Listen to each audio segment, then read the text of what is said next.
Boeing 787 ने दोपहर के 1:38 पर उड़ान भरी थी। सिर्फ 5 मिनट बाद ये प्लेन एयरपोर्ट से 5 किलोमीटर दूर बीजे मेडिकल कॉलेज के हॉस्टल मेस पर गिर गया। मुसाफिरों में 159 इंडियन, 53 ब्रिटिश, 7 पोर्तुगीज और 1 कैनेडियन था। अहमदाबाद का हादसा बोइंग ड्रीमलाइनर के लिए पहला फेटल हल लॉस था। ये दिखाता है कि चाहे एयरक्राफ्ट कितना भी एडवांस हो, वो रिस्क से पूरी तरह महफूज नहीं होता। आज के एयरक्राफ्ट मॉडर्न मार्वल्स हैं, लेकिन उनकी कम्प्लेक्सिटी भी उन्हें वल्नरेबल बना देती है।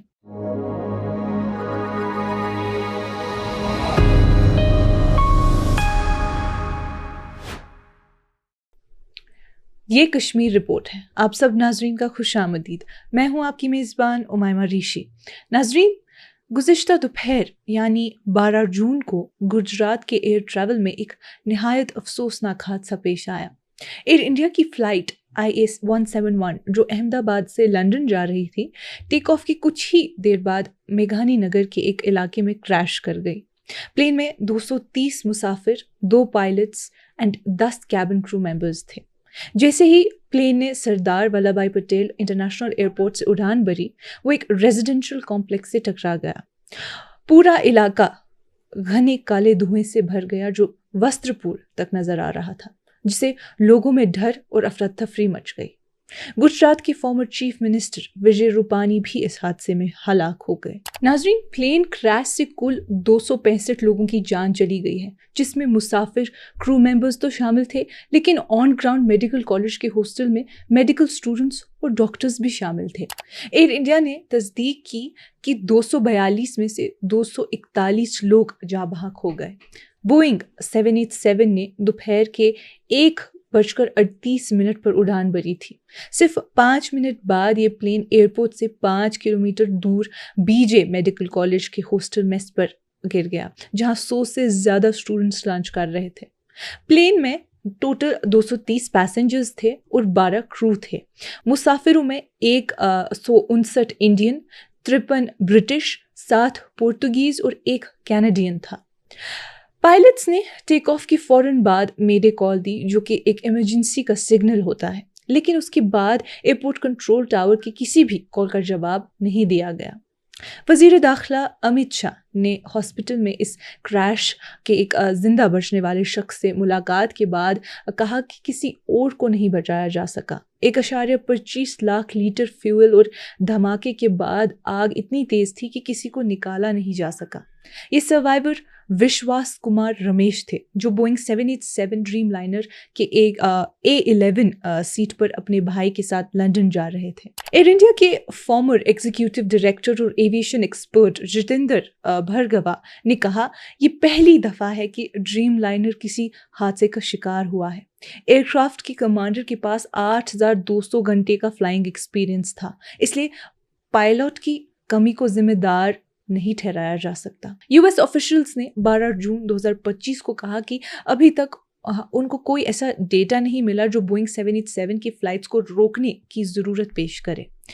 Union minister of civil aviation Ram Mohan Naidu ने कहा कि अहमदाबाद के इस हादसे के बाद aircraft accident investigation bureau AAIB ने international civil aviation organisation ICAO के मुताबिक एक फॉर्मल तहकीकात शुरू कर दी है। बोइंग, जो कि एक एरोस्पेस कंपनी है, ने अपने बयान में अहमदाबाद प्लेन क्रैश में जाँ बहक हो गए हुए लोगों के लिए गहरे अफसोस का इजहार किया है।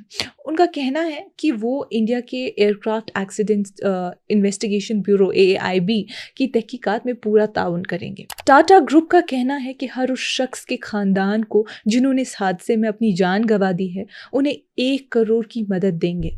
जख्मियों के इलाज के तमाम खर्चे भी टाटा ग्रुप उठाएगा और उनको बेहतरीन देखभाल और सपोर्ट फराहम किया जाएगा।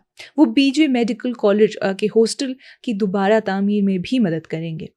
धनंजय द्विवेदी, जो कि एडिशनल चीफ सेक्रेटरी हैं Gujarat health and family welfare department के, उन्होंने कहा कि Ahmedabad civil hospital, students hostel, staff quarters और रेजिडेंशियल इलाकों में भी ये प्लेन गिरा है।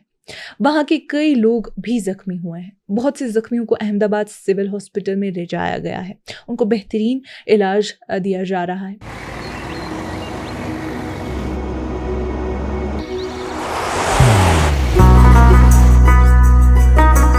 मोहब्बत वही जो दिल से हो,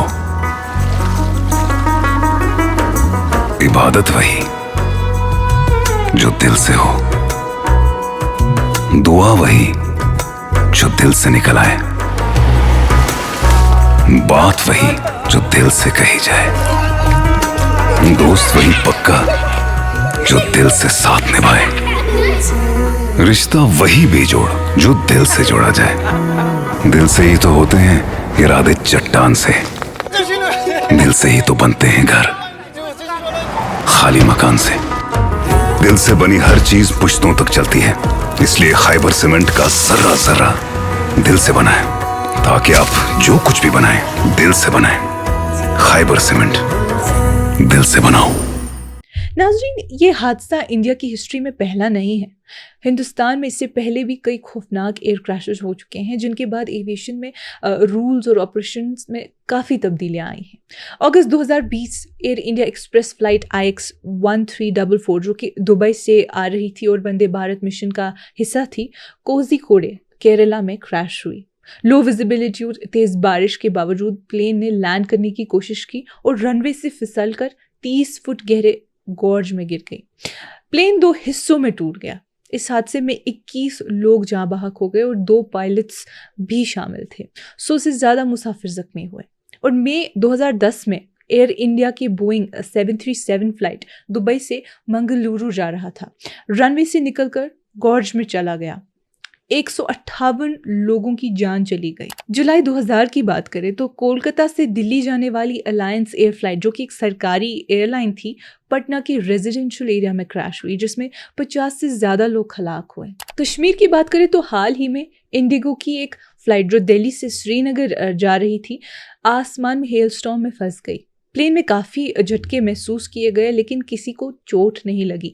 पायलट्स ने इमरजेंसी डिक्लेयर की और फ्लाइट सेफली शाम के 6:30 बजे पर श्रीनगर लैंड हुई। प्लेन की नोज पार्ट, जहां रेडार होता है, को नुकसान पहुंचा, जिसकी तस्वीर सोशल मीडिया पे काफ़ी वायरल हुई। प्लेन में 227 मुसाफिर सफ़र कर रहे थे। ये सब इंसिडेंट्स दिखाते हैं कि टेक्नोलॉजी और तजुर्बा होने के बावजूद एविएशन सेफ्टी अभी भी एक बड़ा चैलेंज है। इंडिया में एविएशन का तेज़ी से बढ़ता सफ़र जहां नए फ्लाइट्स ला रहे हैं, वहां क्रिटिकल स्टेजेस जैसे टेक ऑफ और लैंडिंग में इंसिडेंट्स भी बढ़ रहे हैं। Directorate general of civil aviation DGCA को रनवे ओवररन, बर्ड स्ट्राइक्स और कभी कभी प्रोसीजर गलतियों का सामना करना पड़ रहा है। अहमदाबाद का हादसा बोइंग ड्रीमलाइनर के लिए पहला फेटल हल लॉस था। ये दिखाता है कि चाहे एयरक्राफ्ट कितना भी एडवांस हो, वो रिस्क से पूरी तरह महफूज नहीं होता। नाज़रीन, हर ऐसे हादसे से ये याद दिलाया जाता है कि टेक्नोलॉजी रिस्क को कम तो कर सकते हैं, लेकिन उसे मुकम्मल तौर पर ख़त्म नहीं कर सकते। ह्यूमन एरर, ऑपरेशनल प्रेशर, पुराने एयरक्राफ्ट फ्लीट्स और कमज़ोर इंफ्रास्ट्रक्चर जैसे फैक्टर्स इंडिया के एविएशन सेफ्टी नेट पर प्रेशर डाल रहे हैं, खासकर जब पैसेंजर डिमांड तेज़ रफ्तार से बढ़ रही है। ड्रीमलाइनर जैसे नए जेट प्लेन्स में composite structure, fly by wire control systems और एडवांस्ड एवियोनिक्स होते हैं। मगर ये हादसा ये साबित करता है कि सिर्फ टेक्नोलॉजी पर भरोसा करना काफ़ी नहीं। सेफ्टी सिस्टम्स कभी कभी असली प्रॉब्लम को छुपा लेते हैं, जैसे सॉफ्टवेयर ग्लिचेस, सेंसर एरर्स या डिज़ाइन फ्लॉज। इंडिया में एयर ट्रैफिक हर साल तकरीबन 10% या 10% के हिसाब से बढ़ रहा है, जिस वजह से इंफ्रास्ट्रक्चर, एयर ट्रैफिक कंट्रोल और मेंटेनेंस सिस्टम्स पर बहुत प्रेशर आ गया है। DGCA अब aircraft accident investigation bureau AAIB, US के NTSB और UK के AAIB के साथ मिलकर इस क्रैश की तहकीकात कर रहा है। इन्वेस्टिगेशन में ब्लैक बॉक्स डेटा, एयरक्राफ्ट के हेल्थ लॉग्स, मेंटेनेंस रिकॉर्ड्स और ह्यूमन फैक्टर एनालिसिस जैसे एस्पेक्ट्स को देखा जाएगा। देखना होगा कि क्या इसमें पायलट की डिसीजन मेकिंग, ऑटोमेशन का सॉफ्टवेयर ग्लिच या कोई सिस्टम वाइड ऑपरेशनल फेलियर शामिल था। जबकि कमर्शियल एविएशन ओवरऑल बहुत सेफ माना जाता है, अहमदाबाद का ड्रीमलाइनर हादसा हमें ये याद दिलाता है कि सेफ्टी चेन उतनी ही मजबूत होती है जितनी उसकी सबसे कमज़ोर कड़ी। Training, regulations, maintenance, emergency response और टेक्नोलॉजी की इंटरप्रिटेशन स्किल्स, ये सब इक्वली इम्पॉर्टेंट है। आज के एयरक्राफ्ट मॉडर्न मार्वल्स हैं, लेकिन उनकी कम्प्लेक्सिटी भी उन्हें वल्नरेबल बना देती है। जैसे जैसे एविएशन नेटवर्क बढ़ता जा रहा है, ज़रूरी है कि हम मॉडर्नाइजेशन के साथ साथ सेफ्टी के बेसिक पिलर्स को भी कॉन्स्टेंटली मजबूत बनाते रहें, ताकि नए टेक्नोलॉजी से रिस्क कम हो, बड़े नहीं। नाजरीन, आज की इस कश्मीर रिपोर्ट में इतना ही। बाकी मालूमात के लिए बने रहिए कश्मीर लाइव के साथ।